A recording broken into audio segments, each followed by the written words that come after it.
প্রত্যেক সফল ব্যক্তি হার মেনে ফেলতে চেয়েছিল। প্রত্যেক জয়ী ব্যক্তি ব্যর্থতার কাছে মাথা নত করেছিল। এই পৃথিবীতে যতগুলো সফল ব্যক্তি আছে, যতগুলো সফলতার গল্প তোমরা দেখতে পাও, প্রত্যেকটা গল্পের পিছনে আছে ব্যর্থতার ইতিহাস। কেউই প্রথমবার চেষ্টায় সফল হয়নি। প্রত্যেকে শত সহস্রবার ব্যর্থ হয়ে একবার সফল হতে পেরেছিল জীবনে। ওই একটা সফলতাই তাদের ভাগ্য পরিবর্তন করে দিয়েছে। হার মেনে ফেলো না সোলজার, ব্যর্থতার কাছে মাথা নত করো না। ব্যর্থতা আসবেই, এটা খুবই স্বাভাবিক। ব্যর্থতার দুঃখ কষ্ট উপেক্ষা করে তুমি এগিয়ে যাও। ব্যর্থ হওয়া কোনো খারাপ ব্যাপার নয়, কিন্তু ব্যর্থতার ভয় হার মেনে ফেলা জঘন্য একটা ব্যাপার।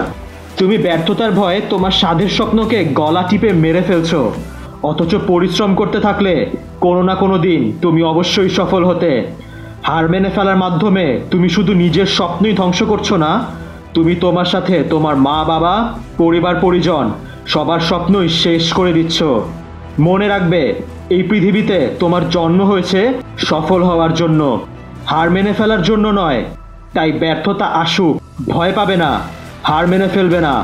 যতক্ষণ না পরীক্ষায় ভালো করছো, পড়াশোনা চালিয়ে যাও। যতক্ষণ না চাকুরিতে ডাক পাচ্ছ, চেষ্টা করেই যাও। লক্ষ্য অর্জন করেই ছাড়ো তুমি, সাফল্য আসবেই।